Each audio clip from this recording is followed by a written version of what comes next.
This is the Anbernic RG Rotate, the first handheld this year that genuinely got me excited. It's the first device in a long time that's brought a sense of anticipation and something fresh into my otherwise stable world of handheld gaming.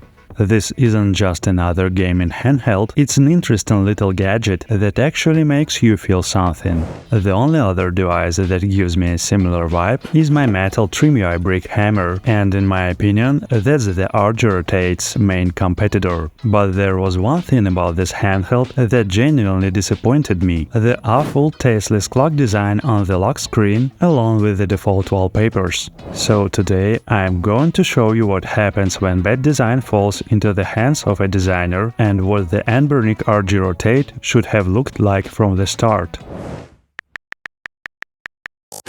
But first, let's unbox it and take a look at everything included in the package, because the bundle is actually pretty interesting.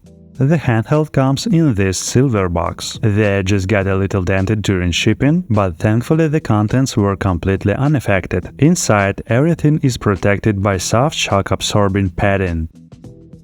And here it is, the handheld itself. It's surprisingly compact and feels quite hefty for its size. Let's put it aside for a moment. In a separate envelope, you'll find a tempered glass screen protector, and it's actually pretty good quality. I haven't installed it yet, but it's definitely a nice bonus. There is also a black wrist strap that attaches through the small hole in the corner of the shell. Some people might find that useful. You also get a user manual and a standard USB Type-A to USB Type-C charging cable. But the thing that surprised me the most was this little bag containing extra L2 and R2 buttons. We've actually seen something similar before with the TrimUI brick. That handheld came with 2 extra sets of interchangeable buttons. These aren't included by accident, and we'll come back to them a little later. Overall, I think the package contents are excellent. It's the kind of thing that immediately makes a good first impression. The handheld itself is packaged in a premium-looking semi-transparent wrapping. Honestly, I am not even sure if it's paper or plastic film. The entire body is made from aluminum, which gives it an incredibly satisfying feel in the hand.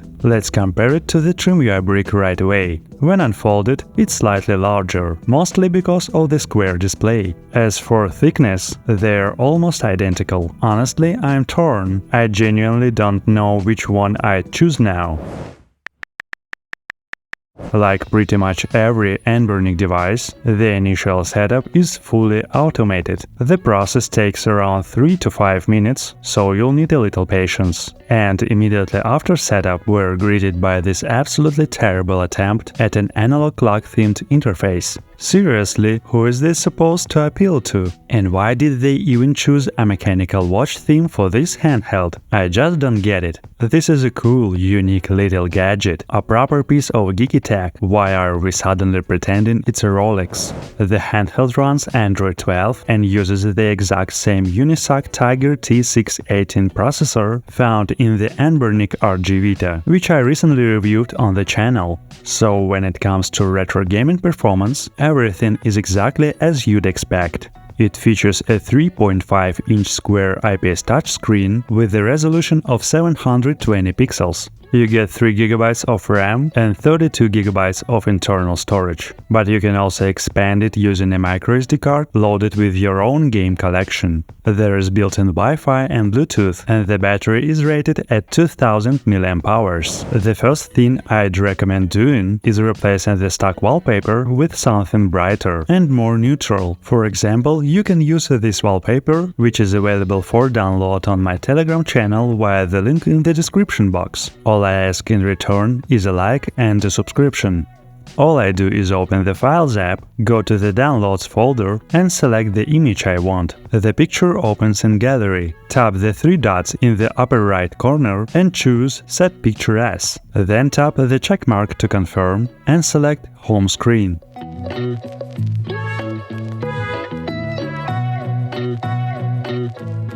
Now let me show you how to get rid of this awful, completely out-of-place fake analog clock on the lock screen. I genuinely think this is bad design that needs an immediate rethink. A modern, tech-focused gadget like this has no business using fake analog clock graphics. To me, it's the definition of poor taste. That's exactly why I created RoTime app. The app displays the time using my custom typeface, Sticky Bandit, a unique soft pixel display font built on a pixel grid but rendered with super ellipse geometry. While traditional pixel fonts rely on rigid square pixels, Sticky Bandit uses smooth squircles that organically merge where they connect, creating distinctive ink-like bulges, almost like reverse ink traps. It's designed specifically for retro-futuristic aesthetics, tech interfaces, and premium digital products. The app offers 4 different clock screens to choose from: a standard clock, a clock with seconds, a large format clock, and a version featuring my custom icon set, which constantly changes over time. The clock automatically rotates depending on the screen orientation. It appears when the handheld is folded closed and minimizes when you open it. Pressing the power button turns the display off, and pressing it again brings it back. Everything works exactly the way you'd expect. Simple and intuitive. On top of that, you can install one of 3 stylish clock widgets: a black version, a white version, or a transparent version. RoTime app is available through my Gumroad store for just €5. Not only will it make your handheld look significantly better, but it also helps support the channel. You'll find the link to RoTime app in the description box. After downloading RoTime app, follow my instruction guide to make sure everything works exactly as intended. First, I open the Downloads folder, where I've already saved the APK installation file, and launch it. In the installation window, tap Continue. Then tap Install. When the App Scan dialog appears, select More Details, and then choose Install without scanning.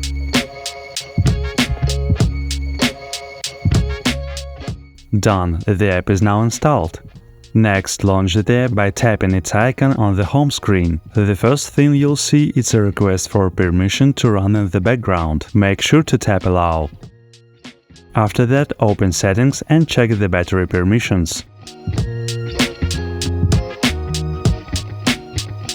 Under Battery, confirm that the app is set to Unrestricted. There is one more important setting required for proper operation. Go to Accessibility, select RoTime, and tap Use RoTime. When prompted, tap Allow. This permission allows the app to react when the handheld is folded and unfolded. At this point, the app is already working correctly. However, as you can see, it's still competing with the default lock screen and those analog locks. They keep appearing whenever the handheld is opened and interfere when it's closed. To disable the default lock screen, go to Settings, then Security, and find the Screen Lock option. Here, select None. That's it. The analog clock screen is now completely disabled and won't get in the way anymore. From now on, RoTime app will automatically launch whenever the handheld is folded closed and minimize whenever it's opened. You can still turn both the clock display and the handheld off by pressing the power button. And don't worry about battery life, the app is very reasonable in its power consumption. When the display left on continuously, the handheld loses roughly 30 to 40% of its battery over a 10-hour period, depending on the screen brightness. That means you can comfortably use it as a beautiful designer desk clock while the handheld is sitting on a charger. This is what the Anbernic RG Rotate should have looked like from day one.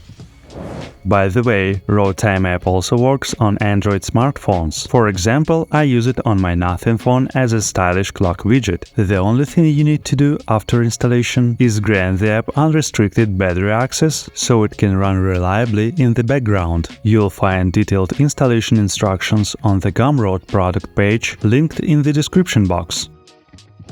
And before we continue, please take a moment to like this video, subscribe to the channel and leave a comment. Also, don't forget to click the bell icon so you won't miss any new videos. And if you want to support the channel even more, you can hit the hype button. It helps push the video to new audiences and brings even more people into our community.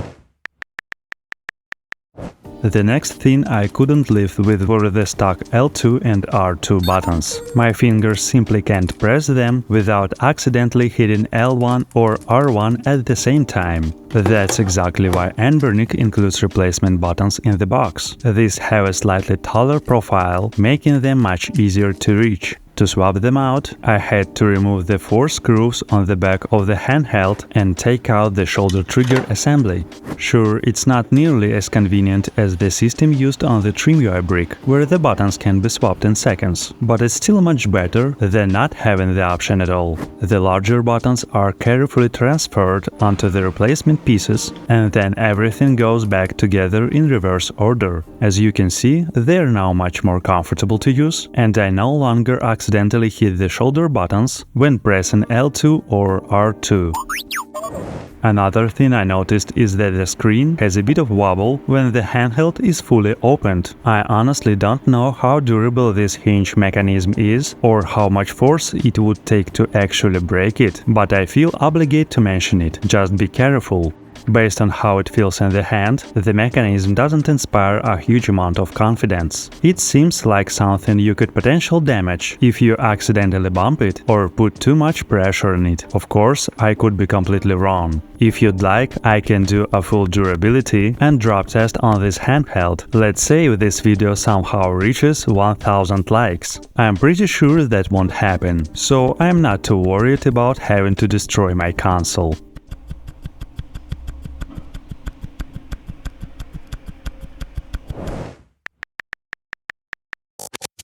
Honestly, I get feeling that Anbernic intentionally set out to create a direct competitor to the TrimUI brick. Here is why. Both handhelds have almost identical screen widths, emphasizing compactness and portability. Both feature laminated logos integrated into the shell, which is something I've rarely seen on other handhelds. Both offer interchangeable rear buttons, although I still think the brick handhelds this feature is a more elegant and user-friendly way. And most importantly, both devices are built from metal and completely ditch analog sticks. That makes them genuinely interesting products for people who primarily enjoy indie games and retro gaming.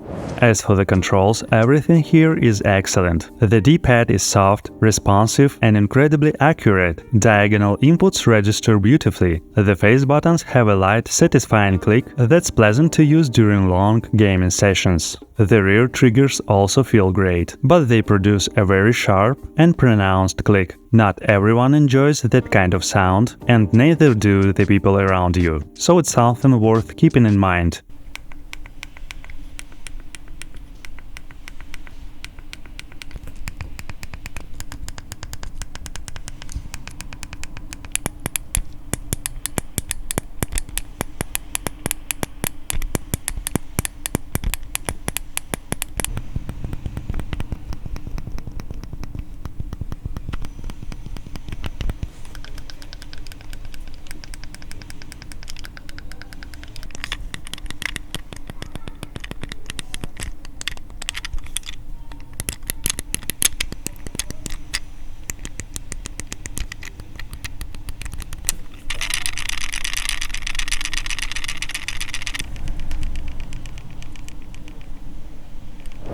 Personally, I prefer the button sound on the TrimUI brick. They're noticeably quieter, and the click itself feels softer and less aggressive.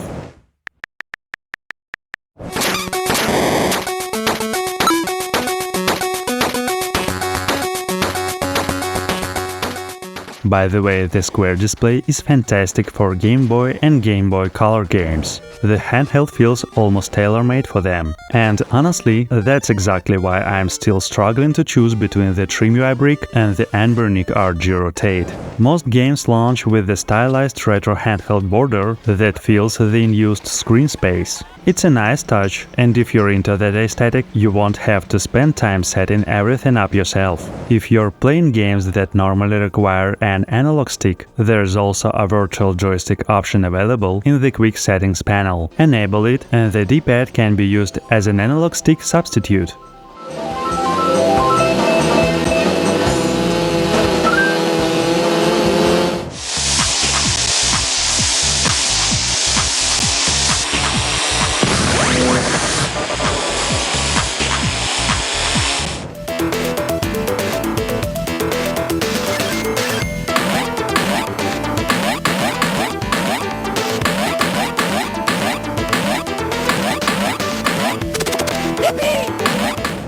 I've tested a variety of games so far, and I'll be releasing a much more comprehensive gaming performance video in the future, so make sure you're subscribed if you don't want to miss it. At the end of the day, I still haven't decided which handheld will become my main device. What actually happened is that I ended up using both. I just played different types of games on each one. The Anbernic RG Rotate gave me something I haven't left in a long time. A genuine sense of novelty and excitement. As you've probably noticed, it even inspired me to create something specifically for it, the Raw Time app. And honestly, I might not stop there. I may continue down this little vibe coding journey and come up with even more ideas that could make this already fascinating handheld even better. If you're looking for something different, something beyond just another gaming device, if you want a premium handheld that feels stylish, fun and genuinely interesting to own, then you should absolutely consider picking one up. I can honestly recommend it as a product that delivers not just games but rare character and personality.